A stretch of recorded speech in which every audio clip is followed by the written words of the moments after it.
네, 귀한 하루 주셨습니다. 우리 할렐루야 샬롬 하고 인사합니다. 할렐루야 샬롬 샬롬 샬롬 샬롬 샬롬 샬롬.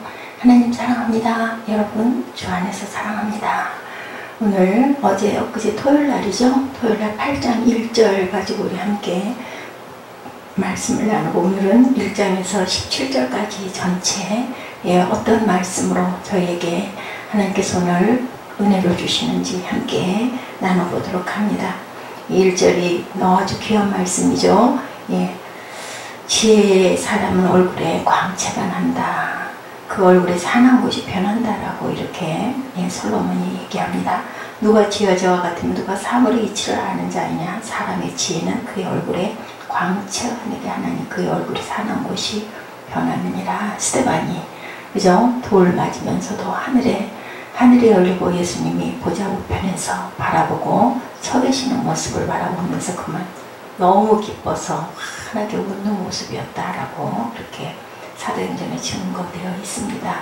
예, 모세가 십계명 받아가지고 내려올 때 또한 얼굴이 그렇게 환하게 광채가 났다. 예수님이 산상에 세 제자 데리고 올라가셔가지고 그죠? 기도하시고 거기에 그 엘리사와 그 모세와 함께 앉으셔서 말씀을 나누시고 내려오실 때 얼굴이 또한 변형되었다. 이렇게 말씀 저희들 우리가 알고 있습니다. 이렇게 광채가 나는 것 정말 샬롬의 어떤 복을 받은 상태의 모습이 아닐까. 우리도 교회를 잘 다니고 신앙생활을 잘 하시는 분들, 연세 드신 그 장모님이나 권사님들 10년은 정말 한결같이 꾸준하게 그렇게 기도하시고 새벽 예배하시고 말씀 묵상하시고 규칙적으로 주무시고 이런 분들 얼굴빛이 아주 발그레하니 환하죠. 어떤 뭐 기가 막힌 화장품을 쓰지도 않고 또 무슨 마사지를 하지도 않아도 얼굴빛이 정말 피부빛이 연세가 들어서 주름살이 아주 아름답게 예쁘게 친 그 얼굴 모습, 그 인자한 모습이 저희들은 참 부럽다라는 얘기를 가끔 합니다. 이게 바로 지혜자의 얼굴이다. 솔로몬이 지혜자에 대해서 높이 평가합니다. 지혜자를 가리켜 사리의 해석을 아는 자다. 1절에서 이렇게 말씀하죠. 또한 1절 하반부에 사람의 지혜는 그 사람의 얼굴에 광채가 나가게 하나니 그 얼굴에 사나운 것이, 우리 화가 나거나 누구에게 혈기가 나거나 분노하거나 분할 때 얼굴이 정말 흉해요. 거울을 보진 않지만 스스로가 생각해도 막 찌그리고 있는 것 같은 그런 모습 절대로 예쁠 수가 없죠. 제 얼굴은 못 보지만 그런 사람의 얼굴을 보면 어머 너무 달라. 그죠? 웃고 이렇게 떠들고 할 때 너무 아주 부드럽고 예쁜 얼굴이 화를 내거나 누구를 미워하거나 눈물을 들 때 보면 정말 매서운 모습이 보입니다. 그 모습을 보면서 나도 저런 마음이 될 땐 저런 모습이겠지 하고 마음을 다스리는 저와 여러분, 지혜로운 저와 여러분 되시기를 주님의 이름으로 축복합니다. 예, 전도서 또한 7장 9절에도 우매자의 특징 가운데 하나가 마음이 급한 것이다 라고 이렇게 얘기하고 있죠. 성급하게 노를 바라는 것. 그러므로 우매한 사람은 아무래도 적은 일에도 쉽게 얼굴이 일그러지고 화를 낸다. 그죠? 성품 좋은 사람이 참 좋을 것 같아요. 세상 살아갈 때 웬만해서는 아무리 언짢은 일이 있어도 화를 내지 않고 급해가지고 다급하게 사람을 재촉하지 않는 그런 성품이면 얼마나 좋을까. 제가 참 그 부분이 너무 모자라서 요즘에 어려움을 많이 당하고 있습니다. 참 쉽게 고쳐지지 않고 아유 또 잘못했네 하고도 후회를 하고도 또 다시 그런 반복을 하게 되죠. 그러면서 항상 내 상황이 이러니까 그렇지 이렇게 얘기하는데 어떠한 상황에서도 이렇게 쉽게 노하거나 얼굴을 찡그리지 않는 하나님의 은혜가 저와 여러분이 함께 하나님이 주시기를 주님의 이름으로 축복합니다. 또한 말씀하고 있죠. 사나운 표정을 절대 지으면 안 된다. 2절 이하에 지혜로운 사람이 살이 맞게 처신하는 모습이 세 가지로 있다라고 이렇게 표현하죠. 첫째로 왕이 명령을 내릴 때는 어떻게 처신해야 하는가. 왕이 옳지 못한 그릇된 명령을 내릴 경우도 있습니다. 여기에 지혜가 2절에서 9절에 기록되어 있습니다.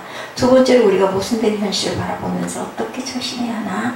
이렇게 왕이 온전치 옳지 않은 왕뿐만이 아니라 내가 직장에 소속되어 있건 그 정도 단체에 소속되어 있는데 맨 위에 대표가 온전치 옳지 않은 어떤 것을 지시할 때 우리는 어떻게 해야 될까?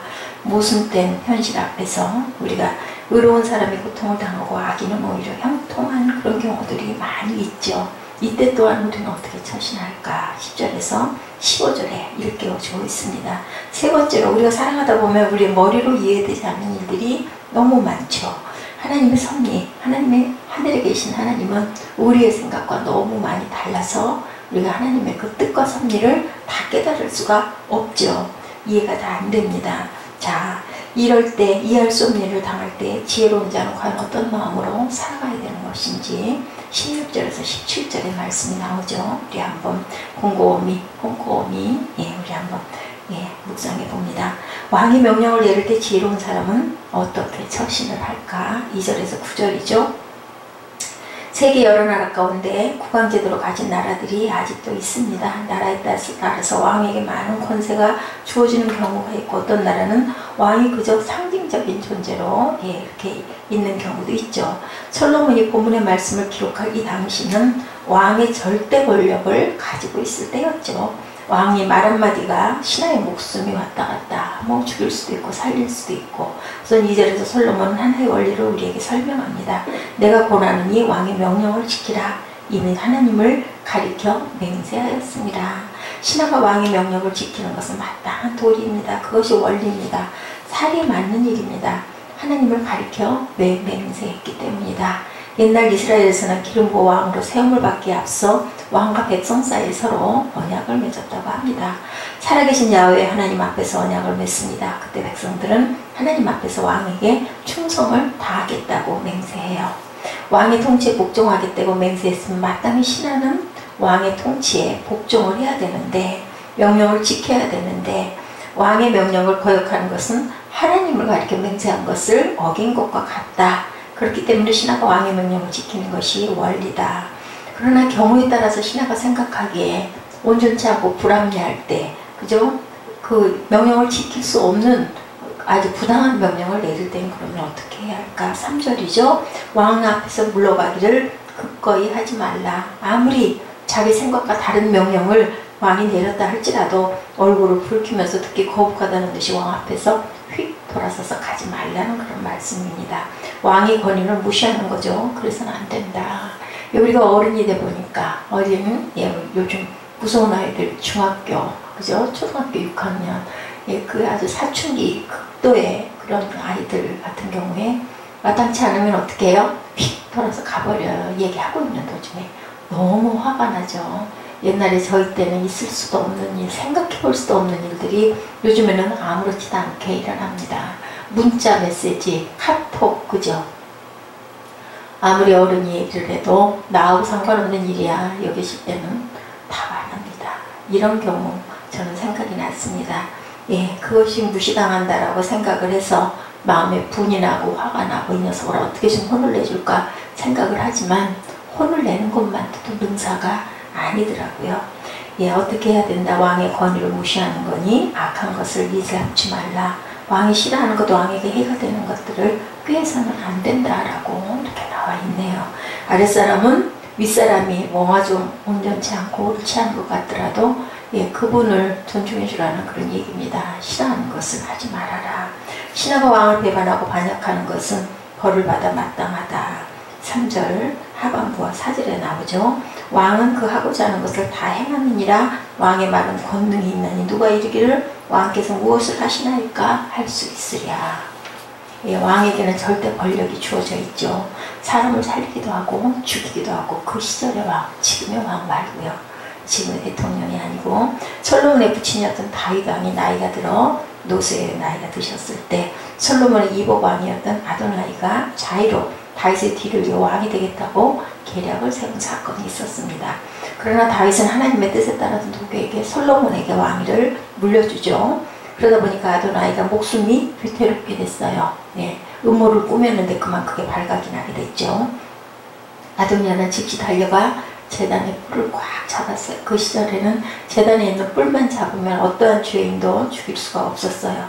아도니아가 제단의 뿔을 쥔 채 사람을 솔로몬에게 보냅니다. 자기의 죄를 용서해 달라고. 솔로몬이 아도나이를 살려주죠. 예, 그러나 한 가지 조건이 있었어요. 내가 선하게 살면 너희 머리카락 하나도 상치 않을 것이다. 그러나 만일 내 속에 악한 것이 보이면 살아남지 못할 것이다. 왕의 명령을 내렸으면 아도니아가 지혜롭게 처신을 했어야 하는데 어리석었죠. 왜냐하면 왜 어리석었을까요? 속에 죄성이 있기 때문에 어쩔 수가 없는 거죠. 솔로몬의 어머니 밧세바를 찾아갑니다. 그리고 간청하죠. 다윗 왕을 모시고 있던 수냄 여자 아비삭을 자기에게 아내로 달라고 얘기하죠. 이복 어머니예요. 그죠? 친어머니는 아니지만 네. 그 얘기를 듣고는 정말 아도니아의 마음속에 왕에 대한 미련이 남아있다는 것을 누가 솔로몬이 알아차리게 돼요. 그래서 자기 이복 형제만 가차없이 처단하는 그런 사건이 있습니다. 공연히 찾아가서 밧세바 찾아가가지고 다윗 왕의 그 후처인 아비삭을 달라고 한 게 큰 화근이었어요. 무엇 때문일까요? 마음속에 더 높아지고자 하는 욕망, 개교, 악한 욕망이 있었기 때문이죠. 자기가 자기 무덤을 판 겁니다. 이와 같이 왕의 손에는 사람을 살리기도 하고 죽일 수도 있는 권세가 있다. 지혜로운 사람은 그것을 잘 알죠. 그래서 왕의 명령을 거역하지를 않는다. 잘 지킵니다. 왕의 명령이 비록 자기 귀에 듣기 거북하다 할지라도 왕 앞에서 급히 물러서는 어리석은 짓을 하지 않는다. 왕을 배반하고 악한 것을 꾀하지 않는다. 그러다 보니 지혜로운 사람은 안전하다. 화를 당하지 않는다. 5절 말씀이죠. 무릇 명령을 지키는 자는 화를 모르리라 라고 이렇게 말씀합니다. 불행을 알지 못하리라. 지혜자의 마음은 때와 판단을 분별한다. 우리가 참 분별력이 있어야 됩니다. 지혜자의 마음은 시기와 판단을 분별하나니 지혜로운 사람은 시기와 판단을 잘 분별하고 적절한 시기에 적절한 행동으로 처신한다. 바벨론 왕 느부갓네살 명령 여러분들 아시죠? 다니엘과 그 친구들 얘기입니다. 3년 동안 내가 주는 진미와 포도주를 먹고 마시면서 훈련을 받아라 라고 말씀을 했어요. 근데 다니엘과 세 친구는 왕이 주는 진미와 포도주를 자기들의 몸을 더럽히는 것을 원치 않는다고 그래서 예, 공개적으로 왕이 하사하는 음식을 거부하면 왕명을 어기는 셈이 되고 위태로우니까 다니엘이 어떻게 해요? 지혜로운 사람이죠. 자기들을 감독하는 자를 찾아가 제의합니다. 왕이 주는 포도주와 진미 대신에 채식과 물을 달라고 얘기를 하죠. 열흘 동안 시험해서 그 결과에 따라 감독자의 좋을 대로 처분을 해라. 내가 채식만 하고 물을 먹어서 내 건강 상태가 나빠지면 그때는 당신들 마음대로 하시오. 이렇게 조건을 걸었어요. 예, 3년 가운데서 열흘은 아무것도 아니죠. 그래서 감독자가 다니엘의 제안을 좋게 생각해서 수락했어요. 왕의 진미와 포도주를 자기가 대신 취하고 다니엘과 세 친구에게는 채소와 물을 주죠. 열흘 동안의 시험기간이 끝났는데 결과가 어떻게 됐어요? 채소와 물만 먹었는데도 오히려 얼굴빛이 좋고 건강했다. 그렇죠? 예, 그 고기와 포도주는 누가 먹으니까 본인이 먹으니까 이렇게 옛말로 나도 좋고 너도 좋고 둘 다 좋은 거죠. 예, 이렇게 해서 예, 그들의 얼굴이 다른 동료 소녀보다 윤택했다라고 기록되어 있습니다. 다니엘과 세 친구는 음식으로 자기들의 몸을 더럽히지 않을 수 있어서 좋았고 왕명을 표면적으로는 어기지 않는 것이 돼서 좋았고 또 그리고 감독자는 그 고기와 포도주를 본인들이 편하게 잘 먹을 수 있어서 좋았고 그래서 이렇게 지혜로운 사람은 적절한 시기에 적절한 행동을 취한다. 그러므로 화를 당할 필요가 없다. 어리석은 사람은 어떻게 해야 그렇지 못하죠. 6절이죠. 물론 무슨 일이든지 시기와 판단이 있으므로 사람에게 임하는 화가 심함이니라. 어리석은 사람은 시기와 판단을 분별하지 못하고 무모하게 행동하기 때문에 화를 당할 수밖에 없다. 7절이죠. 사람이 장래일을 알지 못하나니 장래일을 가르칠 자가 누구이랴. 어리석은 사람은 자기가 장차 당하게 될 화가 얼마나 극심한지 깨달지 못합니다. 저도 어리석어서 이렇게 하면은 내가 분명히 나에게 엄청난 마이너스가 올 줄 알면서도 내가 옳다라고 생각하는 것을 예, 접지를 못하고 그냥 삼키지를 못하고 얘기를 해서 아주 어려움을 당하는 경우를 제가 여러 번 겪습니다. 예, 오늘 말씀이 저한테 하시는 말씀이에요. 그게 왜 그럴까요? 의분이라고 그러죠. 의분. 내가 생각할 땐 그거 틀렸으니까 왕은 아니지만 집에서 가정에서도 남편과 어떤 서로의 의견이 서로 부딪힐 때 그냥 좀 내가 참고 꿀꺽 참고 넘어가면 좋은데 전혀 그게 옳지 않으니까 계속 그거 가지고 그 얘기를 하다가 결국은 둘 다 상처를 받고 오히려 제가 더 많이 힘들죠. 그렇게 함으로 인해서 마음 약한 사람, 힘이 약한 사람이 밀리게 마련입니다.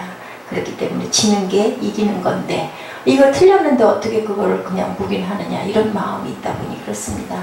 어리석은 사람은 자기가 장차 당하게 할 화가 얼마나 극심한지 옆 사람이 말해주어도 들으려고 하죠. 우매한 사람입니다. 다음에는 그러지 말아야지 하고도 또 그런 상황이 생겼을 때는 좀 달라진 거 처음에는 바로 얘기하던 걸 다음에는 두 번, 세 번 꾸벅꾸벅 찾는데 결국엔 또 그렇게 해서 그 문제로 또 부딪히고 터지고 그렇게 조금씩 변해가는 것 같습니다. 한 번에 변하면 좋을 텐데 그죠?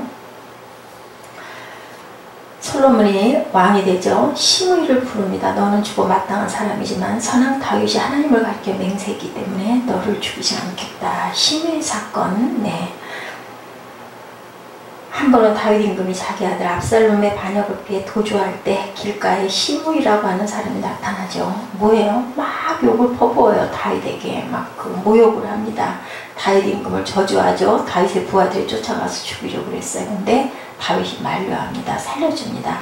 다윗은 죽을 때 솔로몬에게 유언을 남겼었어요. 시므이를 눈여겨보라고. 솔로몬이 왕이 되죠. 시므이를 불렀습니다. 너는 죽어 마땅한 사람이지만 선왕 다윗이 하나님을 가리켜 맹세했기 때문에 너를 죽이지는 않겠다.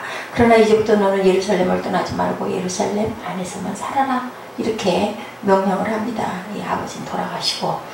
그런데 어떻게 했어요? 3년이 지났을 때 시므이 종 두 사람이 도망을 쳐서 아무 생각 없이 나귀 한 장을 지우고 성 밖으로 쫓아가죠. 도망간 두 종을. 자기가 왕의 명령을 어기고 예루살렘 밖으로 나간다는 사실을 심각하게 생각하지 않았어요.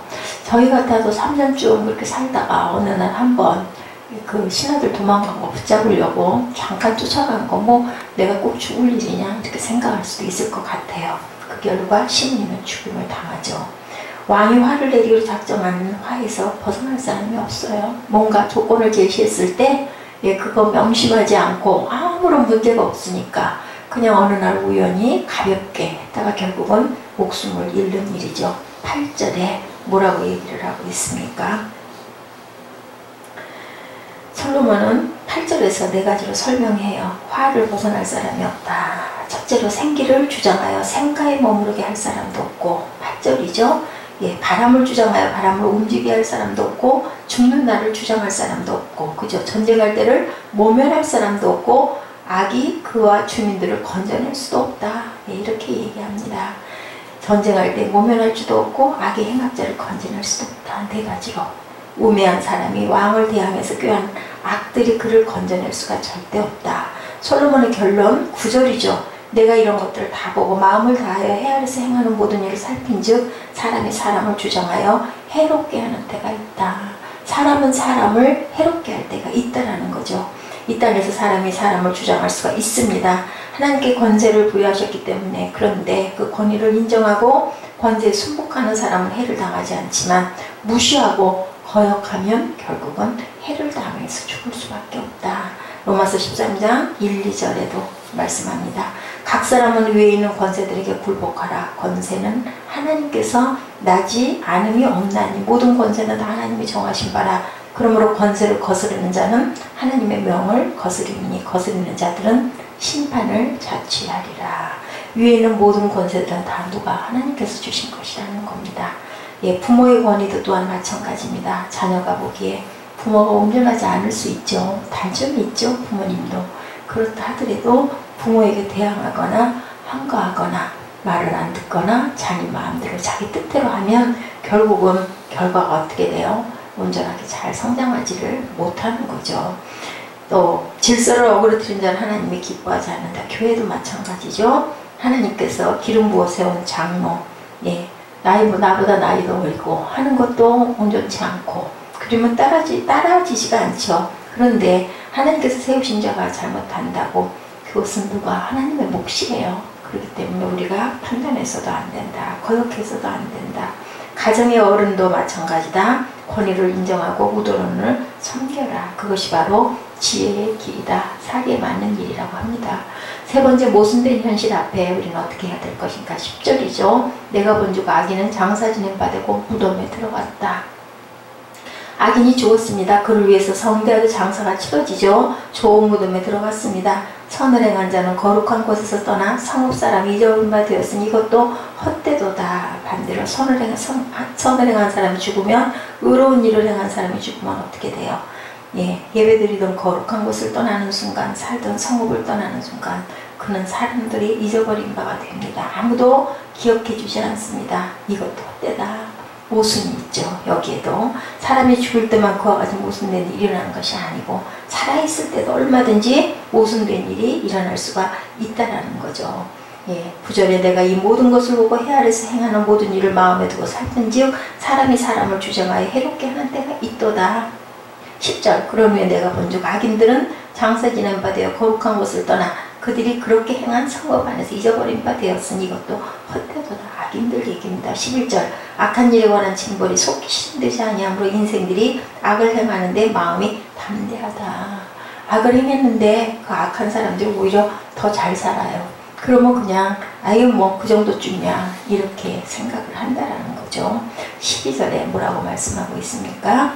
내가 정령이 하나니 하나님을 경외하여 그 앞에서 경외하는 자가 잘 될 것이요. 13절 앞에 악인은 잘 되지 못하며 장수하지 못하고 그날이 그림자와 같으니 하나님 앞에 경외하지 아니함이라. 악한 사람이 잘 안 되는 것이 마땅하다라는 거죠. 근데 현실이 꼭 그렇지만 않다. 14절에 세상에 행하는 헛된 일이 있나니 악인의 행위대로 받는 의인도 있고 의인의 행위대로 받는 악인도 있는 것이다. 내가 이르노니 이것도 헛되도다. 오히려 의인은 고난을 당하고 강하고 악인이 형통한다. 이런 경우 이 땅에서 잘 살기 위해서 악을 행하면 우리는 어떻게 해요? 영생의 삶 그런 거 하면 어떻게 할 것인가. 예수님이 말씀하시죠. 사람이 만일 온 천하를 얻고도 제 목숨을 잃으면 무엇이 유익하리요. 잠시 잠깐의 낙을 이루기 위해서 영원한 형벌을 자처하는 것은 어리석은 것이다. 우리가 영원한 세계가 없다면 그저 세상에서 그냥 내 유익대로 내 편리대로 내 이익대로 살 수가 있습니다. 그런데 우리는 분명한 것은 영원한 세계가 있다. 악한 일의 징벌이 속히 실행되지 않는다고 해서 담대하게 악을 행하는 인생은 살아가시겠습니까? 여러분들 분명히 우리 가야 할 곳이 있지요. 솔로몬의 결론은 15절입니다. 이에 내가 희락을 칭찬하노니 희락은 무슨 뜻이에요? 기쁘리 즐거울 락 있죠. 기쁘게 살라는 거예요. 이는 사람이 먹고 마시고 즐거워하는 것보다 해 아래 나은 것이 없다. 무엇을 먹든 무엇을 마시든 즐거운 마음으로 해라입니다. 여러분 어떠십니까? 기쁘십니까? 식사하실 때 기쁘십니까? 또는 하루가 즐겁고 기쁘십니까? 오늘 현충일이에요. 우리 순국영령들 나라를 위해서 싸우다 피 흘려 돌아가신 그분들의 얼을 기리는 그런 날입니다. 그런 가정도 있을 거예요. 내 남편이 아니면 내 아들이 내 오빠가 이렇게 돌아간 경우 있는 가정들도 있을 겁니다. 그분들을 위해서 우리가 묵념하고 하나님께 기도하고 그 대신 또 우리가 휴일이죠. 남은 시간들은 또 조금 여유 있게 기쁨으로 하루를 사셨을 때 하나님께서 기뻐하실 줄 믿습니다. 우리가 마음을 즐겁게 우리가 목마를 때 물 몇 모금이 얼마나 시원합니까? 뭐 물이 많이 있을 때는 물이 귀한 줄 모르는데 어딘가를 가는데 정말 물병을 안 갖고 갔거나 할 때 사러 갈 수도 없고 누구한테 얻을 수도 없을 때 얼마나 목이 마르니까 우리 인생도 이렇게 목이 마를 때가 있죠. 그래서 우리가 항상 물을 귀하게 여겨야 된다. 없다고 불평하지 말고 있다고 너무 낭비하지 말고 목마름을 잘 죽이면서 물을 항상 아끼는 저와 여러분 되십시오. 우리의 영원한 본향 하늘나라죠. 하나님께서 자녀된 우리를 이 세상에 잠시 어떻게 해주셨어요? 소풍 보내주셨어요. 그러면서 내가 주는 물을 마시라고 말씀합니다. 그 물을 마시면 너희들의 목이 영원히 마르지 않을 것이라고 말씀하죠. 무화과 나무가 무성치 못하고 포도나무에 열매가 없고 감람나무에 소출이 없고 밭에 식물이 없고 우리의 양이 없고 외양간에 소가 없어도 무슨 상관이냐. 15절 하반부 하나님의 사람으로 헤아려서 살게 하신 날 동안 수고하는 중에 이것이 항상 함께 있을 것이라. 우리의 여생이 짧을는지 길는지 우리는 아무도 몰라요. 하나님의 은총으로 우리는 얼마든지 수고의 낙을 누릴 수 있다. 인생의 참된 희락은 외적인 것, 환경에 따라 좌우되는 것이 아니다. 우리 마음에 달려있다. 무엇을 먹든지 무엇을 마시든지 하나님의 영광을 위해서 할 때 하나님께서 우리에게 희락을 주신다. 영생의 기쁨을 주신다. 그것이 바로 화평과 샬롬을 이루는 길이라고 말씀하고 있습니다. 우리가 살아가다 보면 이해할 수 없는 많은 일들, 16절에 보면 내가 마음을 다하여, 솔로몬이 마음을 다하면서 깊이 탐구한 것, 그 다음에 세 가지가 나옵니다. 지혜를 알고자 하며, 16절 내가 마음을 다하여 지혜를 알고자 하며 세상에서 행해지는 일을 보았는데 밤낮으로 자지 못하는 자도 있다. 또 내가 하나님의 모든 행사를 살펴보니 해 아래서 행해지는 일을 사람이 능히 알아낼 수도 없다. 사람이 아무리 애를 써도 알아보려고 할지라도 능히 알지 못한다. 네, 이렇게 말씀합니다. 세상에 하는 노고를 보고자 하는 동시에 밤낮으로 자지 못하는 자도 있다. 애쓰면서 아무리 탐구해봐도 우리는 알 수가 없다. 철학자가, 역사가가, 과학자가 그 사람들이 인생에 대해서 깨달은 것이 무엇인지 아무리 마음으로 탐구해 보아도 그 마음을 알 수가 없고, 그런데 17절에 하나님의 모든 행사를 살펴보니 어땠어요? 해 아래서 행해지는 일이 사람이 능히 알아낼 수도 없다. 아무리 애를 써도 알아보려고 할지라도 하나님의 일은 우리가 알 수가 없다라는 겁니다. 이렇게 하나님의 마음을 다 아는 사람은 아무도 없죠. 이 세 가지의 탐구 결과 역순으로 하나씩 설명하면 하나님의 모든 행사를 살펴보니 해 아래서 하시는 일 사람이 능히 깨달을 수가 없다. 두 번째, 세상에서 하는 노고를 보고자 하니 역사가 철학가들이 하는 것을 탐구해보니 사람이 아무리 애써 공부할지라도 능히 깨달지 못한다. 그 다음 16절에 마음을 다하여 지혜를 알고자 하였습니다. 그런데 지혜자들의 인생에 대해서 무엇을 깨달았는지 결과가 무엇일까? 비록 지혜자가 아니라 할지라도 능히 깨달지 못한다. 솔로몬이 17절에 세 번이나 강조한 것, 사람이 능히 깨달을 수 없다. 아무리 공부해도 능히 깨달을 수 없다. 비록 지혜자가 아노라 할지라도 능히 깨닫지 못하리라. 깨달을 수가 없다라는 거예요. 솔로몬이 알고자 하는 바가 무엇이었을까? 인간이 그만큼 무지하다는 것, 인간에게는 한계가 있다는 것, 하나님의 깊은 뜻을 다 알 수가 없다라는 겁니다. 하나님께서 말씀하신 대로 우리는 무엇으로 따르고 살아야 될까? 하나님의 말씀을 따라 살고 항상 묵상하고 기도하고 순종하는 마음을 갖고 살아갈 때 주님께서 우리에게 어떤 마음, 해같이 밝은 얼굴, 빛나는 얼굴, 영광의 그러한 아름다운 기쁨과 즐거움을 주시는 그런 삶을 살 수 있다라고 이렇게 말씀합니다. 우리 얼굴이 지혜자의 얼굴처럼 환하게 빛이 나고 언제나 웃는 얼굴, 좋은 얼굴, 덕스러운 얼굴, 화평한 얼굴, 온유한 얼굴, 은혜 충만한 얼굴이 되시기를, 저와 여러분 되시기를 주님의 이름으로 축복합니다. 기도하시겠습니다. 하나님 감사합니다. 주님, 누가 지혜자와 같으며 누가 사물의 이치를 아는 자냐? 사람의 지혜는 그의 얼굴에 광채가 나게 하나니 그의 얼굴에 사나운 것이 변하느니라. 내가 희락을 찬양하노니 이는 사람이 먹고 마시고 즐거워하는 것보다 더 나은 것이 해안이 없습니다. 하나님의 사람을 해 아래서 살게 하신 날 동안 수고하는 일 중에 그러한 일이 그와 함께 있을 것이니라.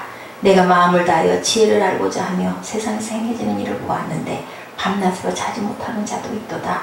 또 내가 하나님의 모든 행세를 살펴보니 해 아래서 행해지는 일을 사람이 능히 알아낼 수 없다. 사람이 아무리 애써 알아보려 할지라도 능히 알아보지 못한다.